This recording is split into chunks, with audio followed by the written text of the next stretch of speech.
Welcome back to my channel, and we have Bebop here. Say hi, Bebop, come on.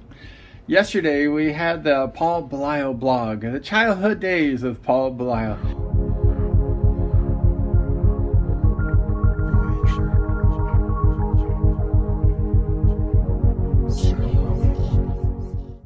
And today we're going to talk about something a little bit different, but including Paul also, as he inspired me to race motorcycles.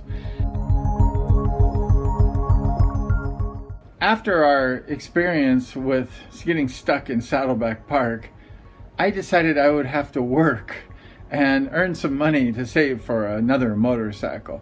I worked as a paper boy for the Orange County Register. Do you know that paper, the Register? It's a good paper in Orange and all over Orange County. And I was a delivery paper boy 7 days a week. I worked for like a year or two, saving my money, all my money. I think I would spend like 25 cents a day buying a donut, but other than that, I would save all my money. And by the end of a couple years, I had about $1,000 saved. One day I was walking home from school from Elmo, and a green truck drove by me, and it was Paul Belisle in his brand new Jeep pickup truck. And in the back of his pickup truck was a brand new Jawa Speedway bike. A brand new Jawa Speedway bike. And my heart just melted, and I looked at the bike, looked at Paul's pickup truck, and I just like melted. I've got to have one of those. And I was just thinking, oh my gosh, Paul Belisle's got a Speedway bike and I don't have a Speedway bike. Paul totally inspired me to get a Speedway bike, but I was like wondering, where am I gonna get a Speedway bike? I only have like $1,000 saved from the paper route. I was thinking, so I went ahead and opened the want ads in the Orange County Register and looked into the motorcycle department to see what I could find. And there was a lot of enduros in the paper, of course. And then finally I saw a Speedway bike for sale. And I was like, oh my gosh, and it was only $700. So I called the guy, and it was Danny Bezerko Becker. Danny Bezerko Becker.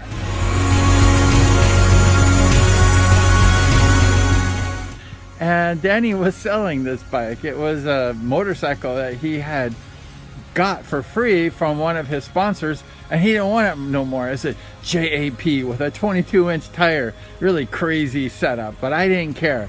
It was a Speedway bike, and I bought it, and it was my new Speedway bike.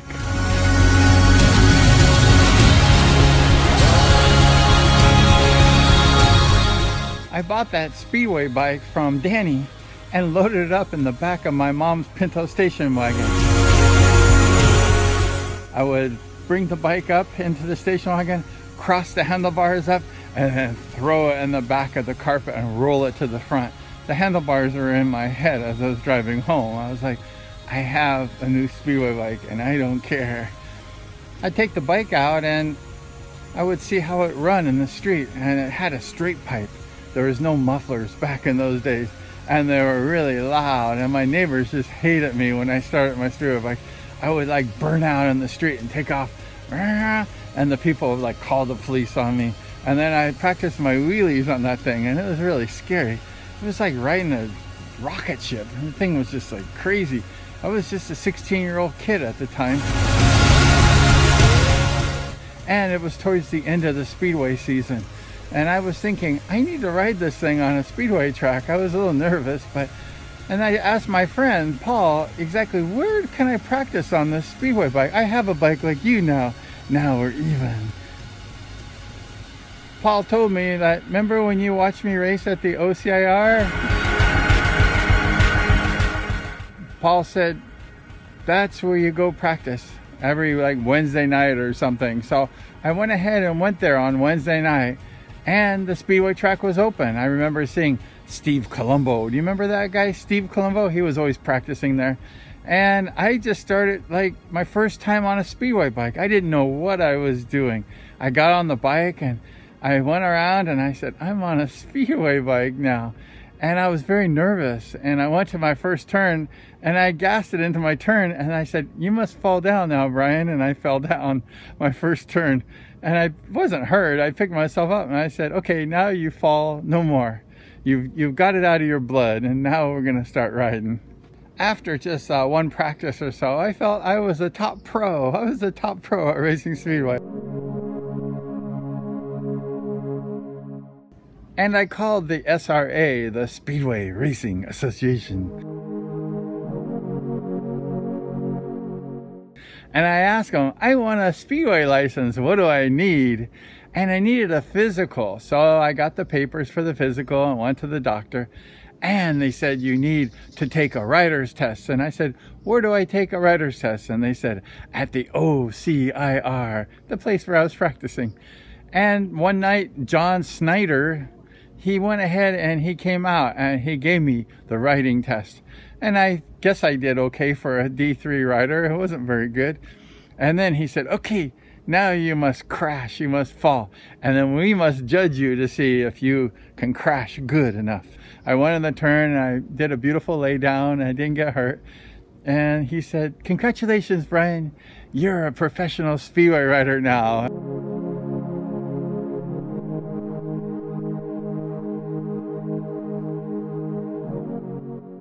You're a professional Speedway rider now. And I'm like, woo.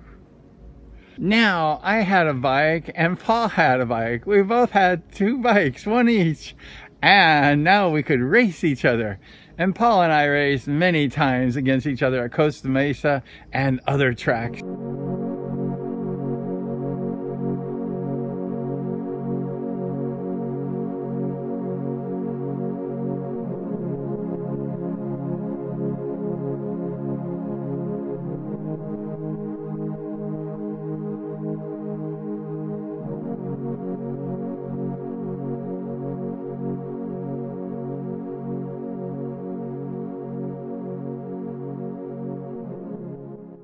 Also, we raced a lot at the Santa Ana Bowl, the quarter-mile track around Santa Ana. I remember one time I was coming late from the pits and Paul was there and a few other riders, and Paul was saying to the guy next to him, we got to race against Brian, and all the riders were saying, oh, I got to race that guy. And it was really cool because when you're a rider, you want people to be scared of you. You know, you want people not to want to race you. And I was a D1 rider at the time. And the race started, I was at the 40 or 50 yard line. And I just like blew those guys away, like everyone away in the first or second lap. And I just knew that if people show me they're scared, that's it. It's over. Like, I'm going to beat them.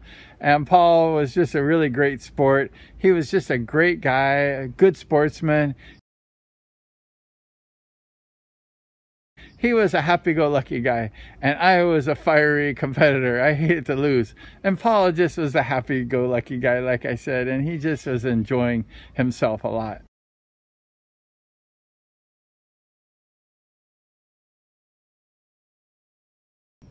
Well, that's it. Thank you for watching the show today about Speedway and about how Paul Belisle inspired me to get my first Speedway bike. I wanted that bike. He had a bike and I wanted it.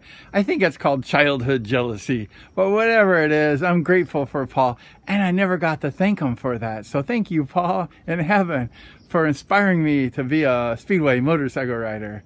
So thank you so much for watching the show today. We appreciate you sharing this video, also subscribing to my channel. It really means a lot.